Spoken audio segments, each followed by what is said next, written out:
Hello, everyone. I want to ask you a question, very simple and straightforward. If in our own time the bones of Jesus were discovered in a tomb in Jerusalem, and the tomb was dated to the first century, and those remains could be definitively identified without any doubt as belonging to that Jesus, the Jesus of the Gospels, would that overthrow or affect or nullify the earliest Christian faith in Jesus' resurrection? Now, for Christians today, millions of Christian believers, the assumption is if you find the bones of Jesus, then there's no resurrection of the dead. But is that actually the case? Recently, John Dominic Crossan, a friend and a colleague and a fellow scholar in the field of New Testament studies, was asked that question in a YouTube interview with Jacob Bierman. I want you to listen to his short answer to that. I agree with it. And then I'll put at the end a presentation I made not too long ago on the same subject, in which I take the same position. And I hope you'll find both of these presentations thought-provoking, if nothing else, because I think a lot of our assumptions about the earliest faith in Jesus' resurrection are simply misfounded and misdirected and leading to wrong conclusions about Christian faith. We have a super chat question from iFishNatai. Paul Okay. describes Jesus having a heavenly body and not a resurrected corpse. Should Christians embrace the Talpiot tomb instead of despising the thought? Honestly, I think the Talpiot tomb, and I've been there, is a great story, and it's a useful what do you call it, teaching moment. Everyone in the Roman Empire took it for granted that when somebody died, they had some type of recognizable human form consistent with who they were. Otherwise, when, say, Aeneas went down to Hades, how could he pick out his father Anchises? Now, if somebody asked Paul, well, what kind of a body did they have? Well, you could talk about, spectral body, but they took it for granted. Of course they have a body. Otherwise, you couldn't have apparitions. You couldn't have visions.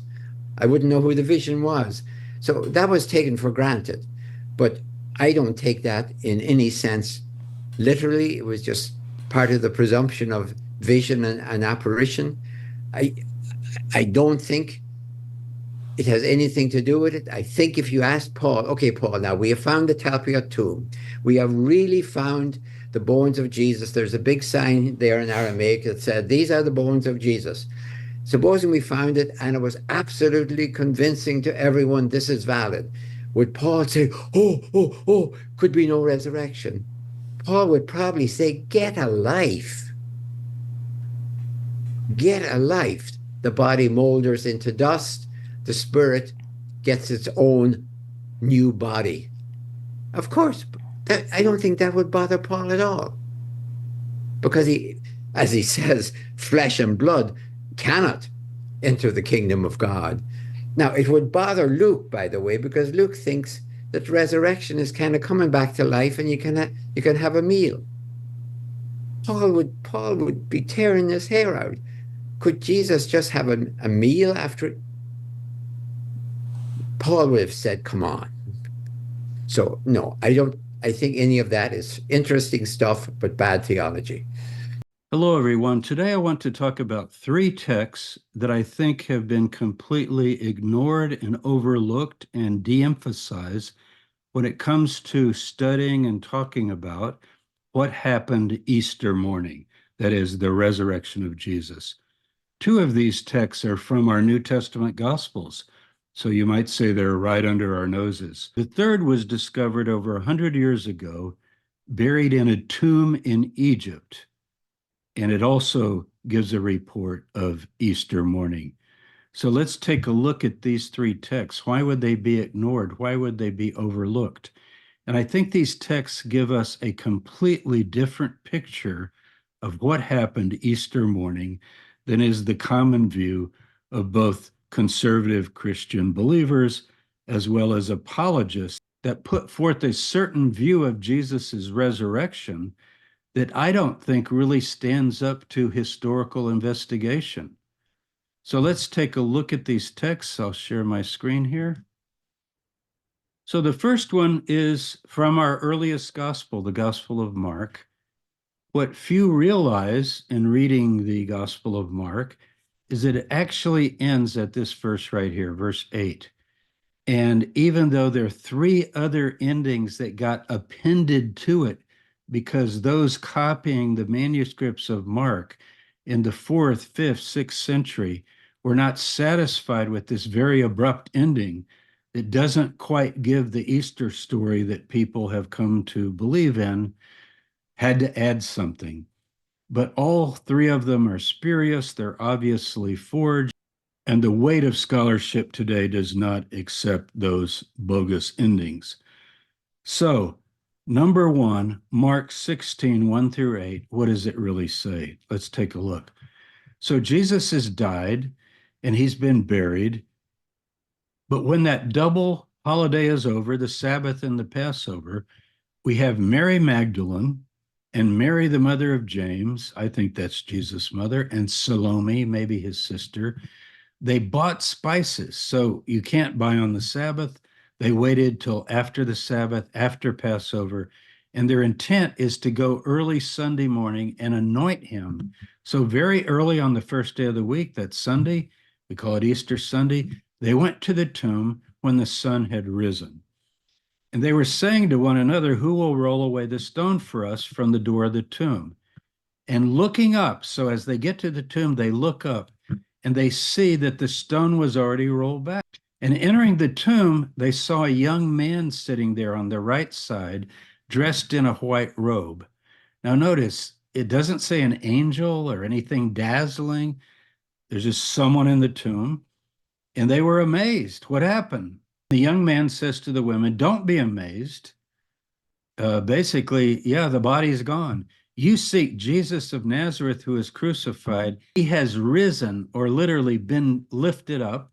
He's not here. See the place where they laid him.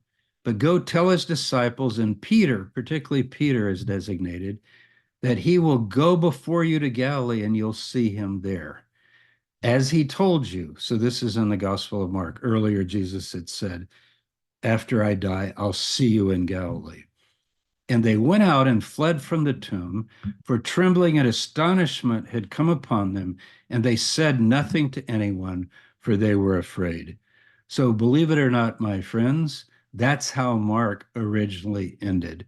There are no sightings, there are no appearances.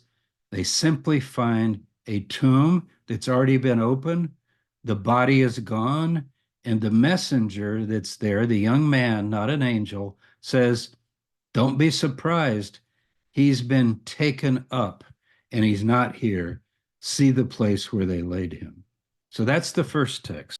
Okay, the second text are the first 10 verses of John chapter 20. And I think there's good evidence that this is what I would call an embedded earlier tradition. Just the first 10 verses. After verse 10, it goes on with the standard Easter story.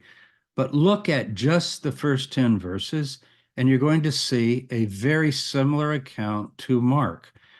Early on the first day of the week, Mary Magdalene comes to the tomb. Now, it doesn't mention the other women. Maybe they got there later. Maybe this particular tradition doesn't know of the other women. But either way, notice it's still dark, Sunday morning. The stone is already taken away, same thing. So she goes to Peter and the other disciple, the one whom Jesus loved. I think that's James, but again, I've done other programs on that and written about it and so forth. And she said to them, notice, I've underlined it, they have taken the Lord out of the tomb, and we do not know where they have laid them. So what you got to ask is, who is the they? People talk about who moved the stone, who moved the body. Well, whoever they is, took the body out of the tomb, according to her impression, and we don't know where they took him. And we'll explain that as we go on. Well, Peter is very excited about that, as is the other disciple, and they run top speed towards the tomb. So I think it is on the Mount of Olives. And the second disciple outran Peter and gets to the tomb first, and he stoops down and looks in, and he sees these linen clothes lying there, but he doesn't go in. And I think I know the reason for that, because I think he's a priestly person, James the Just, and doesn't enter a tomb during Passover. Then Simon Peter came. Now he's impulsive, and he darts right into the tomb, and he checks it out, and there's a linen clothes lying around and a napkin. It's the headpiece of a shroud. I talked recently on a video about the Tomb of the Shroud, where we found the only burial shroud ever dated to the 1st century. It's got a body piece as well as a headpiece, and that had been on his head, not lying with the linen clothes, but rolled up in a place by itself. Then the other disciple who reached the tomb first also went in. So he finally goes in, and he saw and believed. So he hesitates at first, but then he goes in. For as yet they did not know the scripture that he must rise from the dead. So when it says he believed, it doesn't mean he believed in the resurrection. It means he believes that the body's been moved, as he's been taken for a kind of a reburial. So there it is right in the Gospel of John. And then notice this. Then the disciples went back to their homes. And literally in Greek, it's to their own places. Well, that would be in the Galilee. So if you just take these 10 verses, the empty tomb is discovered by Mary Magdalene, maybe the women later with her. Simon and the other disciple check it out. They confirm that it's true, and then they go back to their homes. Now, I'm just talking about those first 10 verses. If you read them now with the rest of John 20 and John 21, of course, that's not the story. But that's why I think this is overlooked. It's a set story. It has a beginning and an ending, and I think it is the earliest tradition of what happened Easter morning. Now, I suppose if that's all we had, it would be enough. But fortunately, in 1886, in Egypt, buried with a monk, are fragments of the lost Gospel of Peter. Now, scholars differ about this document. It's mentioned in antiquity as the Gospel of Peter. Some scholars think that it's derivative from our Gospels, kind of cobbled together, even though it's a little different. But others have argued the opposite, and I'm persuaded of this view, that it actually is independent of the synoptic tradition because it's too different. But what it does record is very similar to the final verses of Mark, those final 8 verses, and the first 10 verses of John. And I don't think that can be accidental. But wait till you see what else it says if you've never read it. So Mary Magdalene and her women friends go to the tomb at dawn. They find the sepulcher open. There we go again. So the stone is already open or moved. And having come forward, they bent down and saw there, but there's a young man seated inside. He's in the middle, and he's clothed with a splendid robe. So he's well dressed. And he says, "Why have you come? Whom do you seek? Not the one who is crucified. He is risen and gone away." Now notice that, gone away. Isn't that interesting? But if you do not believe, bend down and see the place where he lay, because he's not here. For he's risen and gone away from there whence he was sent. It's a little strange English, but the idea is he's gone, he's been taken up to heaven. And the women fled frightened. So that's very similar to Mark. But notice this is new. Now, it was the final day of unleavened bread. This is later. The first day of unleavened bread is the Passover. Then you had the Sabbath. This is 8 days later. This is a week later. Final day of unleavened bread. Unleavened bread lasts 7 days in the Hebrew Bible. And many are returning home. The feast is over. Passover lasts 8 days. But we 12 disciples of the Lord were weeping and sorrowful. Now, if they've seen Jesus all week and had all of these appearances, why would they be weeping and sorrowful? They're sorrowful because of what had come to pass. So they each departed to his home, very similar to Mark. They go home, The tomb is empty. They go home. They don't have faith yet in the resurrection. But I, Simon Peter, and my brother Andrew, having taken our nets, went off to sea. So Peter says basically, I'm going fishing. I'm going back to my life. And then it breaks off, mentions Levi of Alphaeus, whom the Lord, whatever. But notice, he goes off fishing. Now, I presume if it continued, because this is all we have at the end, that they would have gone to Galilee, and up in Galilee, they would begin to experience these apparitions or appearances, or I like to call them sightings of Jesus, and they would come to believe that he'd been exalted to heaven. I think that's the heart and soul of the original early Christian faith. So when they get to the tomb, the body's taken away. Now notice what happens over the years, over the decades. Matthew writes, Luke writes, John writes. We saw how Mark ended. The story expands. It gets embellished. It becomes very legendary. Look at the difference. None of this is in those three passages, not any of this. They come and visit the tomb Sunday morning. There's an earthquake. An angel descends. The angel is glorious. It rolls back the stone. So the stone's not already back, but they experience this earthquake. And then the Roman guards pass out. Remember, the tomb has been sealed, according to Matthew, with plaster, and the Roman guards, and they pass out like they're dead. And the women run away, but they meet Jesus. So that doesn't fit what we see in the other accounts. Nobody's meeting Jesus. And then the 11 apostles see Jesus in Galilee, but notice some doubted. So whatever they saw, it's not exactly clear. And then two men in dazzling apparel appear to them in the tomb. So here's an angel descends. Now two men in dazzling clothing. Sounds almost like they might be angels. And then Jesus appears to two of them on the road to Emmaus. He appears later to the apostles on Sunday, the very day of Easter. 8 days later, according to the Gospel of Peter, they've gone home after weeping and sorrowing and despair for 8 days. But here, according to this story, he appears to them again, and he tells them not to leave Jerusalem. That's in Luke. Whereas in the other accounts, they go back home to the Galilee. And finally, they return home and they see Jesus on the shores of the Galilee. So you can see all of this embellishment. I think that material is not historical. You can tell it's legendary, it's mythological, gets ramped up with more and more supernatural events, and it just doesn't hold up for historical critical studies. Now, here's what people have overlooked.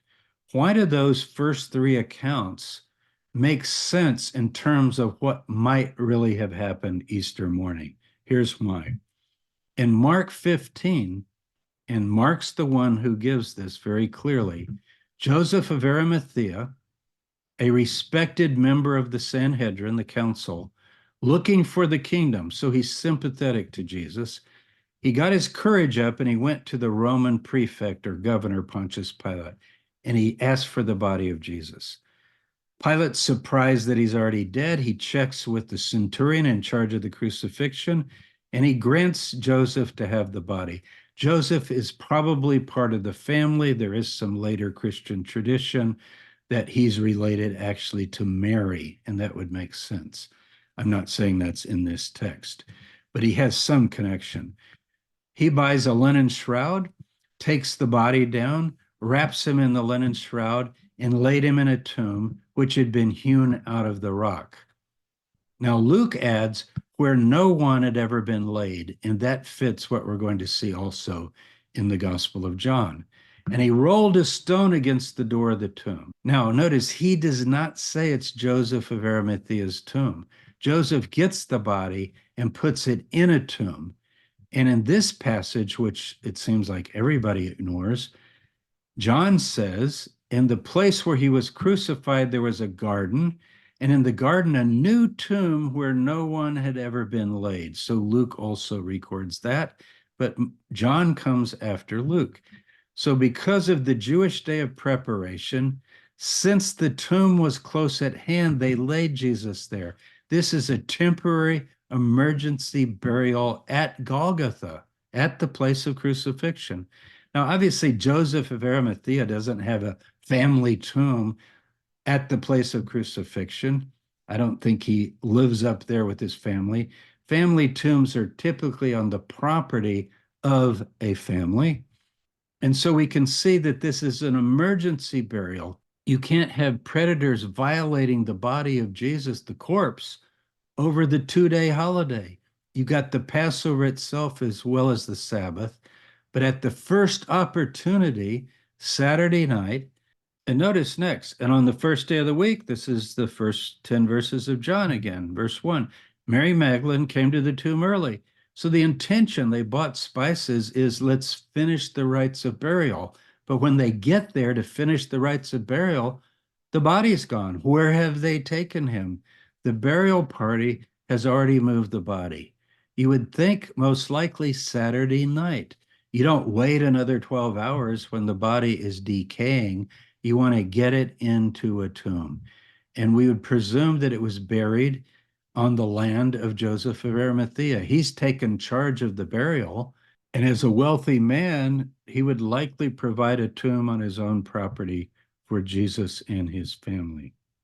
So here's the most likely scenario, taking into account these three overlooked and neglected texts.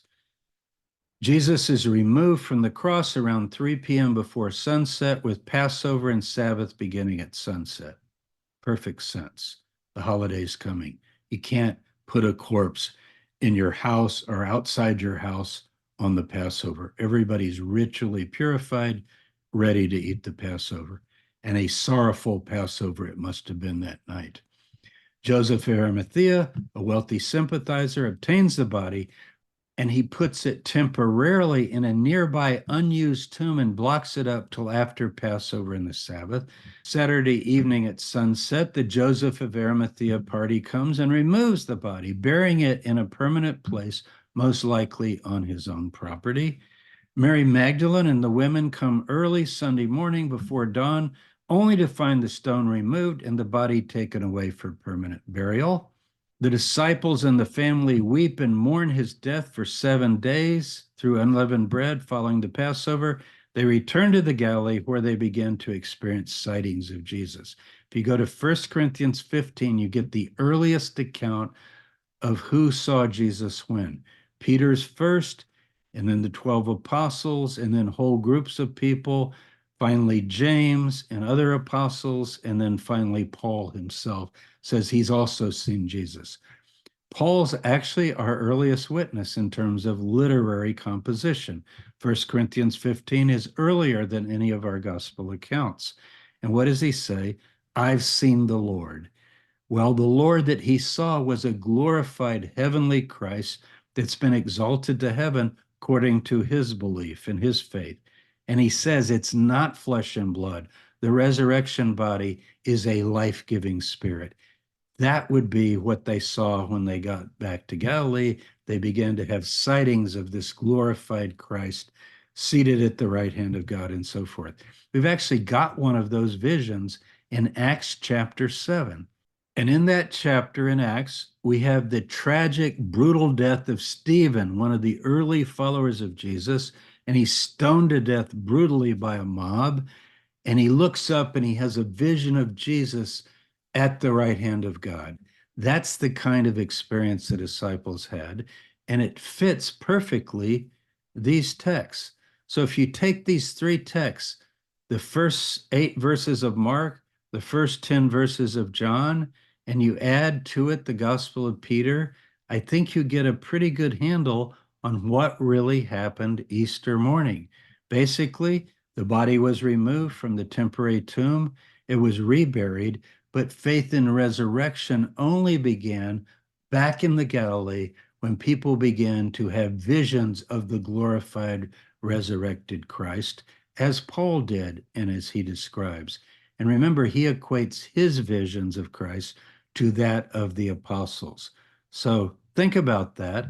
These are the texts, and this is the emphasis that you normally do not get Easter morning. Easter morning, you get this, which is the embellishment, the expansion of the story for apologetic reasons. And the argument develops that Jesus' resurrection is a resuscitated corpse. That's not the view of the earliest texts, as we can see here.